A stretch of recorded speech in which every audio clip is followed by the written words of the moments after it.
Hello, welcome back to the car studio. I've been wanting to do this video for a while, and so I have my tarot card deck here, and I'm going to do a pull for you in this video to give you an idea of what is to come, what's on the horizon, and what you can expect in this month of May 2023. We've already got our first card. That's pretty cool. And that way you guys can get a better idea of what to anticipate. So we got another card here. I'm going to keep going until, the cards stop flowing.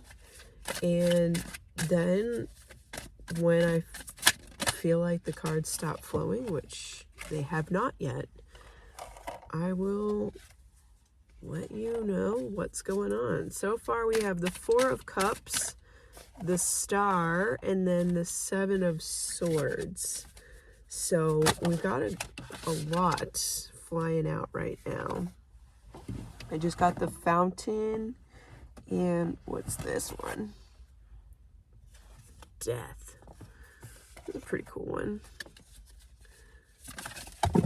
Obviously, that was just a mountain of cards, and there's so many that fell out that I don't know that I'm getting all of them. I hope I am, but I guess I'll have to see when I'm done, when I get out of the car. All right, we'll give it a little bit more. Hold on, I just saw one here. There it is. The Queen of Wands and the Six of Wands. All right. All right. So there's a lot of dark cards, followed by two more lighter and brighter cards. So these are all of the dark cards that kind of came out in the first part of the draw there, and then these are the two lighter and brighter cards. So part of me is feeling like a lot of what you're going through right now is this dark, heavy pressure, and you're going to eventually, after you've had some sort of, whether it be ego death or, you've completed this cycle of this down cycle, this like low part of what you're going through, that you're going to start to see the light start to shine through, for lack of a better term. Here we go. Let's pull out the book just to reference, because we did start with the Four of Cups, and the Four of Cups has this guy right here, you could see, and he's sitting in the dark next to these light cubes with four cups. So let's just take a look. See? Blind disillusion. A man slumps in a corner, brooding over his current situation. What once had satisfied him now brings boredom and discontent. He wavers between self-reflection and disillusionment, but is dangerously close to melancholy. As he stews in his emotions, his ability to see another option is clouded. If he can shake the self-pity, he will remember that he has options, and the bounty around him will start to become obvious again. When the Four of Cups appears in your reading, quit focusing on the empty cups. Possibility is closer than you think. So this is actually really funny, because I was just listening to a podcast about possibility and how words open up your realm of possibility. So what I got from reading this, particularly what was coming through, was you're seeing things in a negative light, and you're talking about things in a negative light, and so you're playing into the illusion of things are not okay, when things really are okay, and the light is there, but you're stuck in the darkness. You are stuck putting yourself in this illusion of being in a bad place, which would explain why this card is mainly dark and has these boxes that are light, because those are the possibilities that can open yourself up to new realms of what you are expecting for your life. So that's what I'm getting from the Four of Cups. The next one was the Star. Again, another pretty darker card, but probably a good sign. The star invites you to rest and heal. She's a glimmer of hope, a light in the darkness, a compass to right your course, and assistance when you most need it. She's a glowing reminder from the universe that everything is in order and occurs in its own time.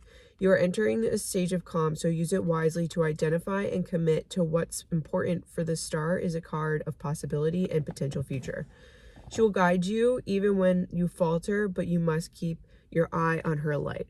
So, again, you're in this dark place, right? You see empty cups, but there is a light that's guiding you to get out of the darkness. This is to me, a feminine card, a reminder that you are going to need to rest and recover to go after that light, to start making your journey forward. So it's going to take energy for you to do that. Obviously, if you're stuck in this place, it's easy to stay stuck, but it takes energy to go towards the light, right? It's hotter, it's not as cold, right? Your molecules, your energy has to get moving in order for you to head in that direction. If you need to heal and recover from this scenario, this is the next step. Heal and recover to get towards the light, towards the good part of the journey that's coming. So those are the first two cards. The next card is the Seven of Swords. The Seven of Swords, a questionable risk. Like the attention of this thief, the meaning of the Seven of Swords relies on the circumstances or the other cards surrounding it. Depending on the context, his actions could represent dishonesty or bravery. In any case, a risk is involved and he must deal with the unexpected. In tense moments like this, be conscious of your values and which ones you employ. There are bad times when you may have to grab the blades to succeed, but knowing your objectives and your motives will minimize the damage. So, knowing that we had a pretty negative card followed by this new journey towards the light, the Seven of Swords, the context to me is kind of like preparing yourself to get onto this journey, like grabbing the sword, bravely going on, taking the next step towards, again, the light, bravely choosing the reality and the words and the things that you deserve and are right and meant for you, bravely choosing those things and taking a step forward. So I don't think it's necessarily like a thief or a dishonest type of card. Given the first two cards of this reading, I'm going to go more with preparing yourself for taking a brave journey forward. So the card after that was the Fountain.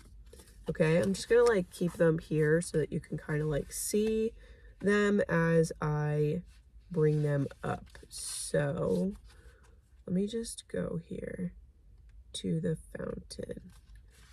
The Fountain exists outside and beyond the cycles of birth, death, time, and form. It's the nameless, changeless source of which everything is a part. It is the waking from the dream of separateness and identity, and the recognition of oneself as not only connected to all things, but all things divine nature. When the Fountain appears in your reading, relinquish all illusion of control and remain quiet. It invites you to observe, master less, and to just be effortless and indistinguishable from life. You are the voice and the breath of the universes. Okay, I'm really not kidding about these words. You are the voice of your universe. So what you continue to create from here is how you are going to be. Literally, the first word under the Fountain is be. So be the voice of your universe. Be the dream. Be what it is that you identify with. That observation, that envision, that vision that you have. Be that. Take the time to be that, because as you continue on this journey, that will be what defines what it's going to look like going forward. Wow. Podcast this morning. Man, oh man. The next one is Death.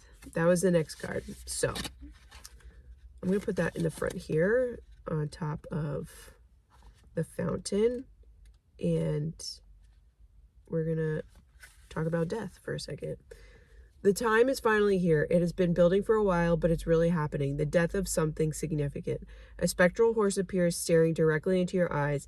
A cold silence descends as you stare back, knowing and accepting the inevitable. Though it seems imperceptible now, like the trees in winter forming this threshold, there will be new life. Things will be lost, sacrificed, and exposed, but you must embrace the purification fully. A new future awaits. Again, on this journey, a part of you is going to die cyclically. You have recognized that these patterns and behaviors are not going to get you where you want to go. And you realize what you have to do to become the person that you need to be to go forward on this journey. So you know you have to eliminate that part of you. That part of you is going to die, whether it's the words that you're speaking, the people who are in your life, the relationships that you have, they are going to come to an end in the cycle of your life. So again, for you to move forward towards that light, these things need to happen. Becoming brave, being the person that you envision in your head, becoming it, like actually being that, and then having that part of you, whether it's the relationships that you're holding, the things that you're saying inside your head or to other people, that is going to come to an end. Okay, so this brings us to the two more lighter cards here. So we have the Queen of Wands and the Six of Wands here. So these two, like I said, these two brighter cards. So let's go to the Queen of Wands and the Six of Wands. Queen of Wands. The Queen of Wands is never low on energy, warmth, or generosity. Her playful enthusiasm usually makes her the center of attention at any gathering. Some people find her intimidating, but to most she's an inspiration. Despite all of the recognition, she is fiercely independent, guided almost solely by instinct. She's in love with her life and her feisty spunk will ensure that any task is completed. She will not accept repayment for her gifts. Her reward is watching others learn and grow. And then let's just do this quick since I have the wands up. A victory is won and balance is restored. People love Are you kidding me right now? People love their champions as symbols of hope and strength in themselves. Heroes love their admirers for the recognition and the energy to reach higher and higher. Whichever role you're playing, honor and value the other.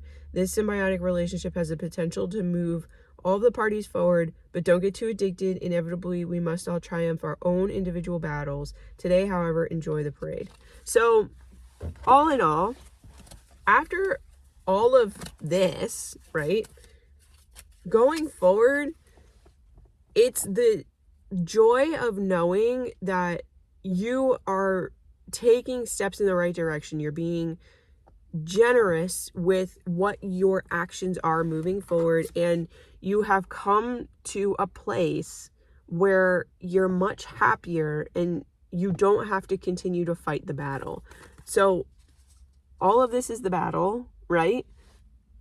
And this is the high. This is the highlight coming to you. It is going to be there. It is going to come bountifully into your life after you take the necessary steps on this journey. So, like I said, I feel like it could be a relationship. Obviously, relationships are hard, and especially when we aren't communicating to the best of our ability, it can be really hard. But becoming that person, being brave, saying the things that need to be said, really feeling into what your possibility is going to bring you those rewards, and the battle that you are currently facing in your relationship, whatever argument or disagreement you're having or experiencing, is going to come to a close. So that was my reading for today, for the month of May. If you liked this video, be sure to let me know down in the comments if you would like to see more readings videos going forward. And be sure to give this video a like. And if you have not already, subscribe to the channel, because more than likely I will be doing more readings. It might not be from the tarot card itself, but it could be from one of my other decks here. What is this? Not that. The Rebecca Campbell Work Your Light Oracle card deck. I have another Spirit Animal Oracle card deck, and I've been feeling like incorporating those into this channel. So be sure to comment down below if you enjoyed this reading, if this is like exactly hit the nail on the head as far as what you're experiencing, and let me know if you want to see more of these. Okay, that's it. Love you. Bye.